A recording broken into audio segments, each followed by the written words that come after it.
মানুষ যদি আল্লাহ রাব্বুল আলামিনকে জানতে চায়, চিনতে চায়, তার পদ্ধতি হচ্ছে তার সৃষ্টিকে জানা।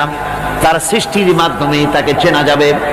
আল্লাহ পাক বলেন, আল্লাযীনা ইয়াযকুরুনাল্লাহা কিয়ামান ওয়া কুউদান ওয়া আলা জুনুবিহিম ওয়া ইয়াতাফাক্কারুনা ফী খালকিস সামাওয়াতি ওয়াল আরদ ربنا ما خلقت هذا باطلا سبحانك فقنا عذاب النار الذين يذكرون الله قياما وقعودا وعلى جنوبهم যারা দাঁড়িয়ে বসে শুয়ে এক কথায় সর্বাবস্থায় যারা আল্লাহ পাককে স্মরণ করে, তার আকাশ এবং জমিন সৃষ্টির ব্যাপারে চিন্তা ভাবনা করে, রাত এবং দিনের পরিবর্তনের চিন্তা করে, তার সৃষ্টি নৈপুণ্যতা নিয়ে যারা গবেষণা করে, তারাই হচ্ছে আল্লাহ পাকের খাঁটি বান্দা।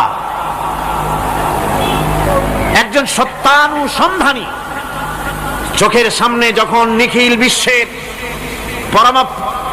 পরমাণু থেকে শুরু করে সূর্য, চন্দ্র, গ্রহ, নক্ষত্র, বিশাল আকাশ পর্যন্ত, গাছপালা, তরুলতা, সমুদ্র, মহাসমুদ্র, পশু পক্ষী ইত্যাদি যখন তার নজরে পড়ে, তখন একজন সত্যের অনুসারী ব্যক্তি, একজন সত্যের অনুসন্ধানী ব্যক্তি, তার মুখ থেকে বেসাক্তা স্বতঃস্ফূর্ত ভাবে নিজের অজান্তে মুখ থেকে যে শব্দটা বেরোয়, সে শব্দটা হচ্ছে আলহামদুলিল্লাহি রাব্বিল আলামিন।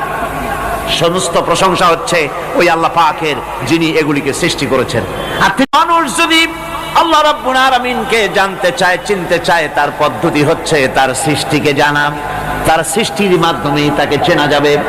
আল্লাহ পাক বলেন, আল্লাযীনা ইয়াযকুরুনাল্লাহা কিয়ামান ওয়া কুউদান ওয়া আলা জুনুবিহিম ওয়া ইয়াতাফাক্কারুনা ফী খালকিস সামাওয়াতি ওয়াল আরদ ربنا ما خلقت هذا باطلا سبحانك فقنا عذاب النار الذين يذكرون الله قياما وقعودا وعلى جنوبهم যারা দাঁড়িয়ে বসে শুয়ে এক কথায় সর্বাবস্থায় যারা আল্লাহ পাককে স্মরণ করে, তার আকাশ এবং জমিন সৃষ্টির ব্যাপারে চিন্তা ভাবনা করে, রাত এবং দিনের পরিবর্তনের চিন্তা করে, তার সৃষ্টি নৈপুণ্যতা নিয়ে যারা গবেষণা করে, তারাই হচ্ছে আল্লাহ পাকের খাঁটি বান্দা।